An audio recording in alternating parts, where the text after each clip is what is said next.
Hello everyone. So students, welcome back to you the basic concepts module. Okay?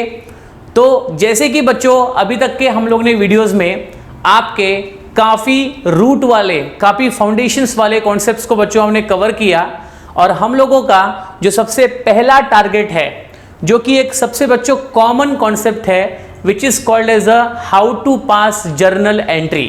Because journal entry का और आपका जो साथ है वो बच्चों 11th स्टैंडर्ड से शुरू होकर के आप जब तक बच्चों इस प्रोफेशन में रहेंगे, जब तक आप कॉमर्स पढ़ते रहेंगे, जब तक आप अपने अकाउंट सब्जेक्ट को बच्चों स्टडी करते रहेंगे, तब तक आपका इस जर्नल एंट्री के साथ बिल्कुल भी छूटने वाला नहीं है। Okay, so now this is a perfect time for you.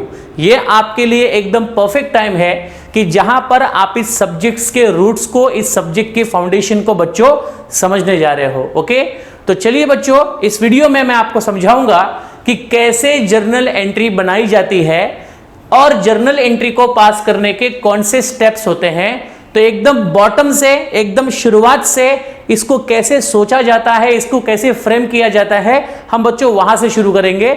So please everyone watch this video till the end so that you will be able to know all the basic concepts of passing journal entries. Okay, now so students, जैसे कि मैंने आपको बताया है कि किसी भी business के अंदर बुक्स ऑफ अकाउंट में हम जब रिकॉर्डिंग करते हैं, अकाउंटिंग बच्चों करते हैं, तो अकाउंटिंग की सबसे प्राइमरी नीड्स होती है बच्चों ट्रांजैक्शन। क्योंकि ट्रांजैक्शन जो है ये सभी अकाउंटिंग का बच्चों बेस होता है। क्या होता है? बेस। इसी ट्रांजैक्शंस के बेसिस पे जब तक लेन देन नहीं होगा, जब तक व्यवहार नहीं होगा, जब तक खरीदी बिक्री नहीं होगी बच्चों, तब तक किसी प्रकार का कोई भी बुक्स ऑफ अकाउंट मेंटेन नहीं होगा और हमारे पास कोई भी ऐसा रिकॉर्ड नहीं होगा जिसको हम बुक्स ऑफ अकाउंट में बच्चों लिख सके। ओके, तो सबसे पहले और सबसे इंपॉर्टेंटली बिजनेस में क्या होना जरूरी है बच्चों? ट्रांजैक्शंस होना बहुत जरूरी होता है। ओके, सो ट्रांजैक्शंस को हम बुक्स ऑफ अकाउंट में रिकॉर्ड करते हैं और ट्रांजैक्शन को सबसे पहले, सबसे प्राइमरी जिस बुक में हम रिकॉर्ड करते हैं उस बुक को हम लोग कहते हैं बच्चों जर्नल बुक। और जर्नल बुक में ट्रांजैक्शंस को रिकॉर्ड करने की जो प्रक्रिया होती है उसको हम कहते हैं बच्चों जर्नलाइजिंग करना। क्या करना? जर्नलाइजिंग करना। अब ट्रांजैक्शंस की जर्नल एंट्री कैसे बनती है, हाउ टू फ्रेम और how to pass journal entry of the transaction, what are the important steps are needed for passing the journal entry, that we are going to discuss in this video. Okay, so students, transactions को सबसे पहले क्या करोगे आप? सबसे पहले जो भी ट्रांजैक्शन आपके सामने होगा related to anything, related to basic level to advance level, किसी भी टाइप का ट्रांजैक्शन बच्चों आपके सामने जब आता है तो पहले उस ट्रांजैक्शंस को बच्चों रीड करने के बाद आप उस ट्रांजैक्शंस को इमेजिन करो। बिकॉज यहां पर ट्रांजैक्शंस को जो स्टूडेंट जितना बेटर तरीके से इमेजिन कर ले जाएगा उसके लिए जर्नल एंट्री की जो जर्नी है वो बच्चों उतनी ही सिंपल होती जाएगी। करेक्ट है? तो ट्रांजैक्शंस को सिर्फ हमें रीड नहीं करना है, we have to involve ourselves in that transaction. अगर समझो कोई परचेज से रिलेटेड ट्रांजैक्शंस दिया है या कोई सेल से रिलेटेड ट्रांजैक्शंस दिया है, and if you have purchase any kind of assets, या फिर आपने कोई लायबिलिटी का पेमेंट किया या कोई अपने एक्सपेंसेस किए हैं या आपको कोई इनकम रिसीव्ड हुई है या आपने कोई क्रेडिट पे सेल किया है या आपने क्रेडिट पे परचेज किया है, सो अगर ये सभी टाइप्स के ट्रांजैक्शन बच्चों अगर आपको दिखते हैं तो सबसे पहले आप अपने आप को उस ट्रांजैक्शंस के अंदर इन्वॉल्व करो। The very important thing is that you need to involve yourself in that transactions. आपको एक इमेजिनेशन पावर बच्चों क्रिएट करनी है कि ये परचेज जो हो रहा है ये परचेज मैं ही कर रहा हूं, ये जो सेल्स हो रहा है ये सेल्स मैं ही कर रहा हूं, ये जो असेट्स बेचा जा रहा है, ये जो असेट खरीदा जा रहा है, ये जो इनकम प्राप्त हो रही है, ये जो खर्चे किए जा रहे हैं, ये सब मेरे थ्रू हो रहे हैं। ऐसा आपको पहले इमेजिन करना होगा और आप जब इमेजिन करोगे तो ये चीजें आपको समझने में बहुत ही बच्चों इजी से इजी बनती जाएंगी। करेक्ट है? तो सबसे पहला काम है ट्रांजैक्शंस को रीड करो और उसके अंदर अपने आप को सेट करके उसको इमेजिन करो। ओके, एक बार आपने बच्चों ट्रांजैक्शंस को रीड कर लिया, ट्रांजैक्शंस को रीड करने के बाद आप ये सर्च करो कि उस ट्रांजैक्शंस के अंदर कौन से अकाउंट इन्वॉल्व है।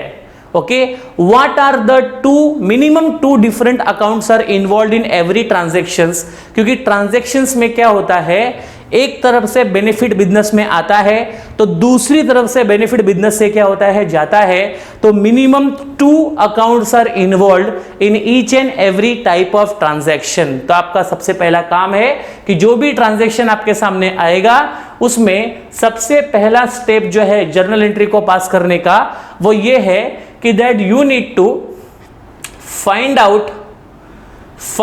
The accounts involve in the above transaction. So ऊपर के ट्रांजैक्शन में आपको सबसे पहले फाइंड आउट करना है कि कौन से अकाउंट इन्वॉल्व है। Okay, minimum 2 accounts must be involve. For example, अगर मैं कहता हूं पेड ₹500 एज अ सैलरी, मैंने सैलरी 500 रुपए क्या किया बच्चों, पेड किया। अब आपने सैलरी 500 पेड किया तो you have paid the salary and salary is paid in what, cash. Okay, so now you are paying a salary. You can imagine when you pay the salary, आपके जेब से 500 rupees बच्चों क्या होंगे, cash जाएगा। Okay, so now one account involve is what, salary, and another account is involve what, cash. Okay, so जब भी कोई भी अमाउंट बच्चों आप पेड करते हो या रिसीव करते हो या कोई खरीदते हो या बेचते हो तो उसमें एक कॉमन अकाउंट बच्चों आता है कैश अकाउंट, बिकॉज कैश के जरिए ही ज्यादातर ट्रांजैक्शन यहां पर किए जाते हैं। तो एक तो बच्चों सैलरी अकाउंट इसके अंदर इन्वॉल्व है और दूसरा क्या बच्चों, कैश अकाउंट इसके अंदर इन्वॉल्व है। तो आपका पहला काम है ट्रांजैक्शंस को रीड करो और उसके अंदर इमेजिनेशन करने के बाद आप पहले ये फाइंड आउट करो कि इसमें कौन से मिनिमम 2 अकाउंट इसमें इन्वॉल्व है। हो सकता है आपने ₹500 पेड किया सैलरी और उसी में लिखा है ₹300 आपने पेड किया है रेंट, उसी में लिखा है ₹1000 आपने पेड किया इलेक्ट्रिसिटी बिल। तो आपने एक ही ट्रांजैक्शन में 3 टाइप के खर्चे किए हैं, तो वो तीनों टाइप के खर्चों का 3 अलग अलग अकाउंट बच्चों उसमें इन्वॉल्व आपको दिखेगा। But minimum 2 accounts must be involve in each and every transaction. तो आपका काम है सबसे पहले उसी अकाउंट्स को ट्रांजैक्शन में से क्या करना बच्चों, फाइंड आउट करना। ओके, सेकेंड थिंग, दूसरी चीज, आपने एक बार अकाउंट्स कौन सा इन्वॉल्व है वो आपने फाइंड आउट कर लिया। अब उस अकाउंट को आपको क्लासिफाई करना है into the types of account, कि जो अकाउंट्स इसमें इन्वॉल्व थे वो आपको बताना है कि वो कौन से टाइप ऑफ अकाउंट में आते हैं।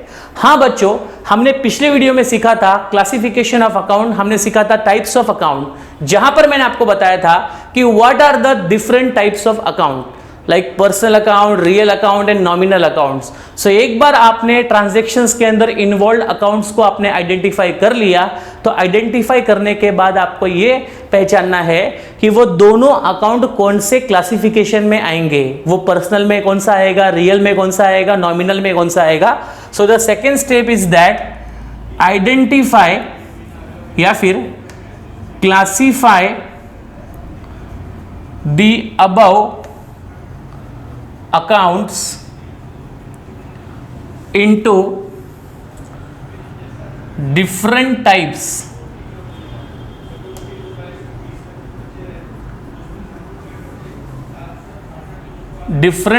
of accounts। ओके, ये डिफरेंट टाइप्स ऑफ अकाउंट में क्या आता है बच्चों, पर्सनल, रियल या नॉमिनल। आपको बताना पड़ेगा कि सैलरी ये कौन सा टाइप का अकाउंट है, आपको बताना पड़ेगा कैश ये कौन से टाइप का अकाउंट है। तो अगर इस एग्जांपल को हम सेकंड स्टेप में डालते हैं तो salary is a nominal account and cash is a real account. Okay, तो सैलरी आपकी बनती है नॉमिनल अकाउंट टाइप में आएगी और कैश आपका बच्चों रियल अकाउंट के टाइप में आ जाएगा। करेक्ट है, तो ये आपका सेकंड स्टेप हुआ।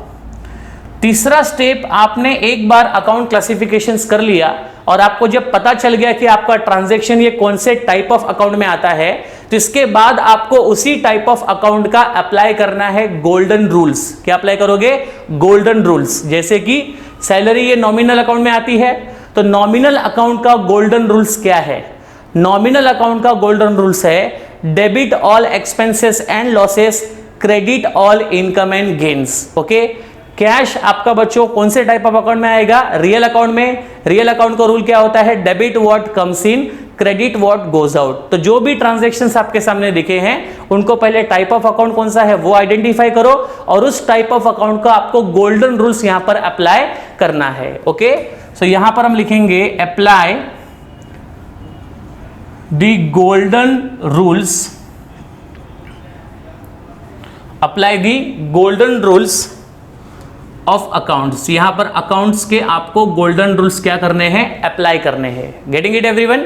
ठीक है, तो गोल्डन रूल्स बच्चों यहां पर आपने अप्लाई कर दिया। अभी गोल्डन रूल्स अप्लाई करने के बाद आप इजीली पता कर सकते हो कि मैंने जो अकाउंट्स यहां पर फाइंड आउट किए हैं उसमें से कौन सा अकाउंट डेबिटेड होगा और कौन सा अकाउंट क्रेडिटेड होगा। बिकॉज किसी भी टाइप की जर्नल एंट्री को जब हम पास करते हैं तो जर्नल एंट्री में only you need to define which account get debited and which account get credited. तो ये ट्रांजैक्शंस को पढ़कर अगर आप इजीली बता सकते हो कि इसमें से कौन से दो अकाउंट इन्वॉल्व है और उसमें से कौन से अकाउंट को डेबिट मिलेगा और कौन से अकाउंट को क्रेडिट मिलेगा, तो आपका काम बच्चों खत्म होता है और आपकी जर्नल एंट्री वहीं पर क्लियर हो जाती है। करेक्ट है? बट जैसे कि आप बेसिकली सीख रहे हैं कि कैसे पास करना है, तो ये स्टेप्स की बच्चों आपको रेगुलर प्रैक्टिस करनी होगी। और जैसे एक 8 से 10 ट्रांजैक्शन में आप इस स्टेप को फॉलो करते जाओगे तो इसके बाद ऑटोमेटिकली जो ट्रांजैक्शन आपके सामने होगा आप तुरंत बता लोगे कि उसमें से कौन से अकाउंट को डेबिट लगेगा, कौन से अकाउंट को क्रेडिट लगेगा। फिर आपको बार बार ये स्टेप्स बच्चों फॉलो करने की रिक्वायरमेंट नहीं है। So why need to follow the step at initially? Because steps को फॉलो करने से हमारे माइंड में जर्नल एंट्री को पास करने का एक सिस्टम बन जाएगा। और एक बार बच्चों वो सिस्टम आपने 8 से 10 ट्रांजैक्शन में अप्लाई कर दिया तो इसके बाद के ट्रांजैक्शंस में जैसे ही आप ट्रांजैक्शंस को पढ़ते हो तुरंत आप उसकी एंट्री क्या होगी, तुरंत उसको डेबिट में क्या जाएगा, क्रेडिट में क्या जाएगा, ये सारी बातें बच्चों आप एकदम इजीली बता सकते हो। करेक्ट है? तो apply the golden rules of the account. तो जैसे एग्जांपल अभी सैलरी है, सैलरी कौन से टाइप में आया था बच्चों? नॉमिनल में आया था। किस में आया था? नॉमिनल में। ओके, फिर आपका जो कैश था वो किस में आया था बच्चों? रियल अकाउंट में आया था। अब सैलरी ये नॉमिनल अकाउंट है, कैश आपका रियल अकाउंट है। नॉमिनल के बच्चों गोल्डन रूल्स क्या है? Debit all expenses and losses, credit all income and gains. Salary बच्चों आप पेड कर रहे हो, आप दे रहे हो, तो हम लोग कोई भी चीज पेड करते हैं तो पेड हम लोग हमेशा क्या करते हैं बच्चों? एक्सपेंसेस। तो सैलरी आपका क्या रहेगा? एक्सपेंसेस रहेगा। और नॉमिनल अकाउंट क्या कहता है बच्चों? कि डेबिट ऑल एक्सपेंसेस, मतलब यहां पर सैलरी अकाउंट को क्या मिलेगा बच्चों? डेबिट मिलेगा, क्योंकि ये एक एक्सपेंसेस है और नॉमिनल अकाउंट के रूल्स के मुताबिक सैलरी को डेबिट मिलना चाहिए because it is a kind of expenses. Okay, वहीं पर बात अगर हम करते हैं बच्चों कैश अकाउंट की, तो कैश बच्चों रियल अकाउंट है। रियल अकाउंट का रूल कहता है debit what comes in and credit what goes out. और जब आप सैलरी पेड कर रहे हो तो आप इमेजिन कर सकते हैं कि सैलरी पेड करते समय आपके पास से कैश क्या हो रहा है बच्चों? जा रहा है। सो क्रेडिट व्हाट गोज आउट, तो रियल अकाउंट्स के रूल्स के अकॉर्डिंगली कैश को यहां पर बच्चों मिलना चाहिए क्रेडिट और सैलरी को नॉमिनल अकाउंट के रूल्स के मुताबिक क्या मिलना चाहिए? डेबिट। तो इस तरह से salary account get debited and cash account get what? Credited. इस तरह से आपको हर एक ट्रांजैक्शन को पढ़ के उसके अंदर के अकाउंट इन्वॉल्व, उसके गोल्डन रूल्स एप्लीकेशन और बाद में आप बता पाओगे कि which account debited and which account credited. Okay, so as soon as you apply the golden rules of account, okay, you need to determine यहां पर बच्चों आपको डिटरमाइन करना होगा। यस बच्चों ध्यान से देखना, you need to determine account debited और क्रेडिटेड। ठीक है, आपको बताना पड़ेगा कि कौन से अकाउंट को डेबिट मिल रहा है और कौन से अकाउंट को बच्चों यहां पर क्रेडिट मिल रहा है, that you need to determine. Okay, और ये डिटर्मिनेशन करने के लिए कोई विशेष काम नहीं करना है। As soon as you will apply the golden rules, automatically आपको आंसर मिल जाएगा कि इस ट्रांजैक्शन में कौन से अकाउंट को डेबिट मिलेगा और कौन से अकाउंट को क्रेडिट मिलेगा। और एक बार आपने ट्रांजैक्शंस के दोनों अकाउंट को पहचान लिया, उसके टाइप को पहचान लिया, उस पर गोल्डन रूल अपने अप्लाई कर दिए और अकाउंट डेबिटेड अकाउंट क्रेडिटेड आपने आइडेंटिफाई कर लिया, तो दैट्स इट, आपका वहीं पर बच्चों जर्नल एंट्री क्लियर हो जाएगा। करेक्ट है, तो जर्नल एंट्री पास करने के लिए ये चारों स्टेप जो आपके सामने है, इन्हीं स्टेप्स को बच्चों निरंतर आप एक 8 से 10 ट्रांजैक्शंस के लिए रेगुलरली अगर फॉलो करते हो तो ऑटोमेटिकली आप किसी भी ट्रांजैक्शंस की जर्नल एंट्री को आसानी से पहचान सकते हो और उसको आप एंट्री को पास भी कर सकते हो। करेक्ट है, so please follow this step properly if you want to be a master in the journal entry. Okay, so don't leave the rules, आपको रूल्स बच्चों फॉलो करने हैं because this is a system we are learning.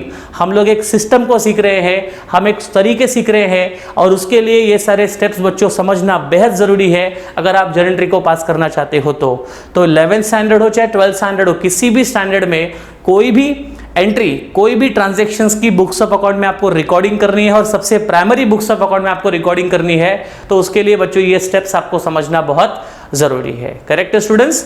तो students follow this step properly.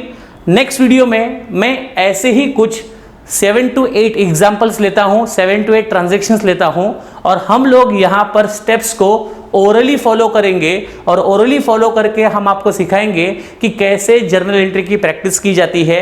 और वो बच्चों 8 transaction मैं आपके सामने जो सिखाऊंगा वो 8 ट्रांजेक्शन्स में मैक्सिमम चीजें बच्चों कवर हो जाएंगी, जिससे कि आप लोग को जर्नल एंट्री का जो बेसिक कॉन्सेप्ट है वो कंप्लीट हो जाएगा।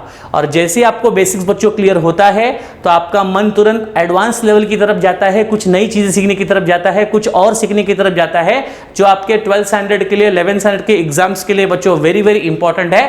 तो उस केसेस में आपको दिए हुए नंबर पे कॉल करके हमारे एडवांस कोर्सेस के बारे में बच्चों इंफॉर्मेशन लेनी होगी। करेक्ट है? तो मिलते हैं बच्चों हम लोग नेक्स्ट वीडियो में, जहां पर मैं आपको सिखाने वाला हूं कि कैसे जर्नल एंट्री को पास करने की प्रैक्टिस की जाती है by following this rule orally. ठीक है, ये सारे रूल्स को माइंडली फॉलो करना है और कैसे हमें ट्रांजैक्शंस की एंट्री पास करनी है वो सारी बातें हम लोग नेक्स्ट सेक्शन में सीखेंगे। Okay everyone, so see you in the next section everyone. Bye everyone, thank you.